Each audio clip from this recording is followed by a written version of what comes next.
क्या आपको लगता है भीम और मीम का कॉम्बिनेशन हो गया है? कि मुख्यमंत्री इस प्रकार से झूठ बोल रहे हैं। मुख्यमंत्री बनने के अभी 11 महीने हुए हैं उनको। ये कोई सरकार चल रही है, सर्कस चल रहा है, कोई समझ में नहीं आ रहा। बात कर रहे थे बड़ी बड़ी।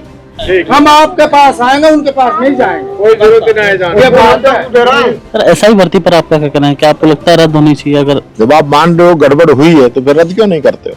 क्या लगता है क्यों नहीं कर पा रहे? कुछ लोगों को बचाना चाहते हैं। हम आपके नेता चुन के भेज देंगे हमारी तरफ से। तो कश्मीर से धारा 370 नहीं, राहुल गांधी का बाप भी नहीं हटा सकता। खुद ही तो लगा रहे हैं, खुद ही हटा रहे हैं, खुद ही बयान दे रहे हैं। और राहुल गांधी के बाप पे जाने की जरूरत नहीं है। क्या लगता है सलाहकार ठीक नहीं? सलाहकार से सलाह लेने वाले ही ठीक नहीं है, मैं तो ये समझता हूँ। ये 11 महीने पहले एमएलए बने, पर्ची से मुख्यमंत्री बन गए तो भूल गए कि सर वो बीजेपी बार बार नारा दे रही है बटोगे तो कटोगे। ये बांटने वाले बीजेपी के लोग हैं। यहाँ ये खुद मुख्यमंत्री है, फिर इनको डरे। सर हनुमान बेनीवाल बार बार निशाना बना रहे हैं कांग्रेस को, कह रहे हैं कि कांग्रेस में 10-10, 15-15 उम्मीदवार हैं, कांग्रेस पार्टी खत्म हो चुकी है थी। लेकिन मुख्यमंत्री जी लेट आए, 1:30-2 बजे का समय था, थोड़ा लेट हो गए, 4 बजे तक हो गए, इसलिए लोग जले गए। वो नेता ही कहेगा जिसके लिए भीड़ ही नहीं रुके। ना वही बात कह बेचारा साहब, हम तो आया पकड़े के लाज रखते हैं, पर साहब हम कमर नहीं जाए, हम उनने बिल्कुल ही नहीं जाए। नमस्कार, राजस्थान में उपचुनाव है। हम 7 सीटों को ग्राउंड जीरो पर कवरेज दिखा रहे हैं। आज हम रामगढ़ में आपको तस्वीरें दिखाई। इस वक्त हमारे साथ राजस्थान के कांग्रेस पार्टी के नेता और नेता प्रतिपक्ष जो हैं जूली साहब वो मौजूद हैं। टीकाराम जी, आप लगातार, मैं देख रहा हूँ क्षेत्र में लगातार घूम रहे हैं कि यहाँ पर क्या आपको लगता है भीम और मीम का कॉम्बिनेशन हो गया है? देखिए, मैं ये कहना चाहूंगा कि कांग्रेस ने कभी भी जाति के आधार पर राजनीति नहीं की।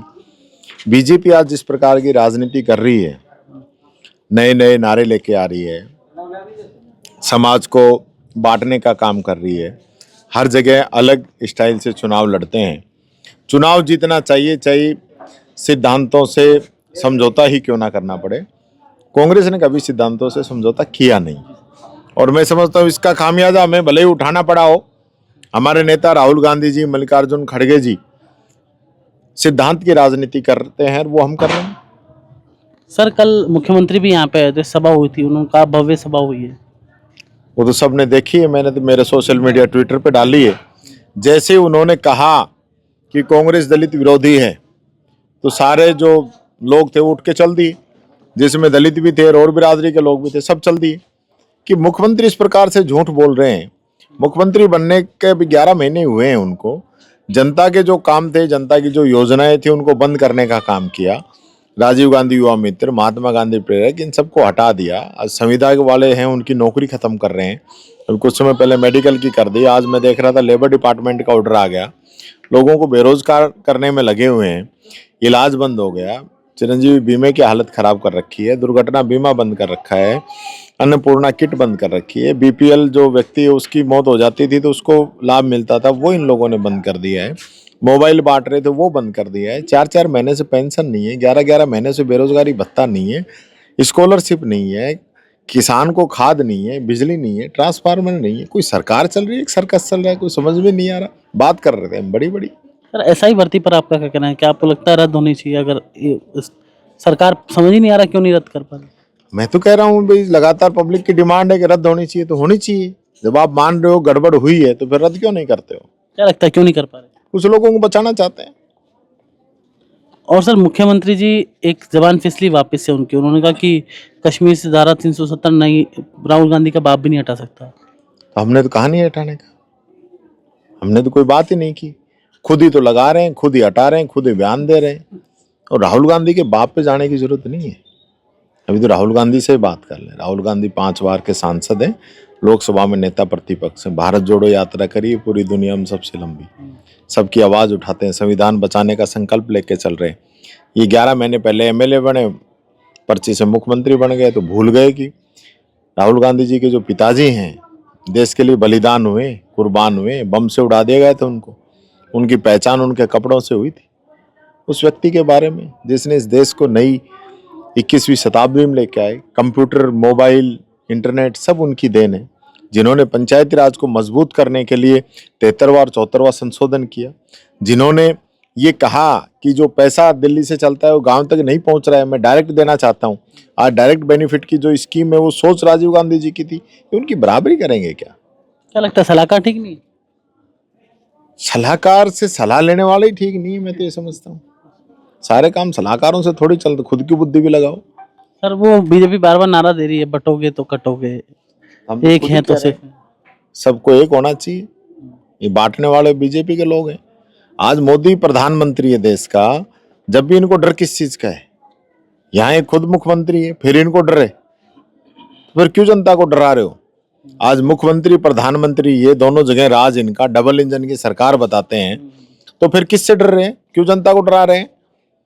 बट कौन रहा है और बाट कौन रहा है, ये बात सब जानते हैं। सर अलवर में आज मैं एक बीजेपी के नेता से वैसे अनौपचारिक बात कर रहा था, उन्होंने कहा कि कोई भीड़ में कमी नहीं थी, भीड़ तो बहुत थी, लेकिन मुख्यमंत्री जी लेट आए, 1:30-2 बजे का समय था, थोड़ा लेट हो गए, 4 बजे तक हो गए, इसलिए लोग चले गए। हाँ तो चले गए ना, मैं भी तो यही कह रहा हूँ, मैं थोड़ी ये कह रहा हूँ कि भाई लोग नहीं गए, मैं भी कह रहा हूँ लोग चले गए। अच्छा, भीड़ आई थी मतलब? उस समय लोग नहीं थे, जिस समय का वीडियो मैंने भेजा है, मैंने कोई एडिट वेडिट नहीं किया है, जो जैसा आया था चल रहा था ग्रुपों में, ओरिजिनल वीडियो है। वो नेता ही कहेगा जिसके लिए भीड़ ही नहीं रुके। सर अभी आप गांव में प्रचार कर रहे थे, हमें देख रहे थे, आपकी लोकप्रियता जबरदस्त है यहाँ पर। वो एक व्यक्ति खड़े होकर भी कह रहे सभा में, हम तो टीकाराम जी आपके नाम पे, हमारे इनको नहीं जानते, आपके नाम पे वोट दे रहे हैं। ये प्यार है लोगों का। मैं जनता के बीच में रहा हूँ, 20 साल हो गई मेरी। मैंने कोई, मैं समझता हूँ कोई छुट्टी नहीं करता हूँ। मैं 365 दिन जनता के बीच में रहता हूँ, डायरेक्ट कनेक्ट हूँ, सबके सुख में दुख में शादी में ब्याह में शामिल होता हूँ, 24 घंटे मिलता हूँ, 365 दिन मिलता हूँ। तो जनता चाहती है, जनता के लिए काम करते हैं, जनता की सेवा करते हैं। वो ये भी कह रहे थे कि आर्यन और साफिया जी जब रही तो हमारा एक्सपीरियंस अच्छा, मैं बार बात कर रहा था, एक्सपीरियंस अच्छा नहीं रहा, लेकिन टीकाराम जी हमारे नेता हैं, इसको देख के हम दे सकते हैं वोट। देखिए पिछला जो समय रहा क्या है क्या नहीं है, आर्यन तो नया है, पहली बार आया है, नया बच्चा है, 27 साल का है। जुबेर जी के जाने की वजह से वो चुनाव लड़ रहा है। ये जो 4 साल हैं, इनमें वो जो काम करेगा उसके आधार पे उसको वोट मिलेंगे अगली बार। हमने यही कहा है पब्लिक से, अब की बार हमारे कहने से दीजिए, आगे तो वो उसका काम है, वो अच्छा करेगा तो पब्लिक साथ लगेगी। सर हनुमान बेनीवाल बार बार निशाना बना रहे हैं कांग्रेस को, कह रहे हैं कि कांग्रेस में 10-10, 15-15 उम्मीदवार हैं, कांग्रेस पार्टी खत्म हो चुकी है। मैंने सुना नहीं है, मैंने सुना नहीं, कांग्रेस कभी खत्म नहीं हो सकती। सर वायरल सॉन्ग हो रहा है आपका, वो तो बताइए उसके बारे में। वो सॉन्ग तो सर थोड़ा सा गा के नहीं अब तो क्या गाऊंगा, पर वो पब्लिक का। एक बार थोड़ा सा। अच्छा अब तो इस पे तो कैसे गाऊं, तो वो तो तो ये हमारे साथ थे टीकाराम जूली, जो कि नेता प्रतिपक्ष है, जिन्होंने राजस्थान के मुख्यमंत्री पर निशाना साधा। साथ ही ये कहा कि राजस्थान में क्या सरकार चल रही है, यहाँ सर्कस चल रहा है, और मुख्यमंत्री जब यहाँ पे आए थे तो भीड़ उठकर चली गई। जितेश जेठमलानी, अलवर, रामगढ़, राजस्थान।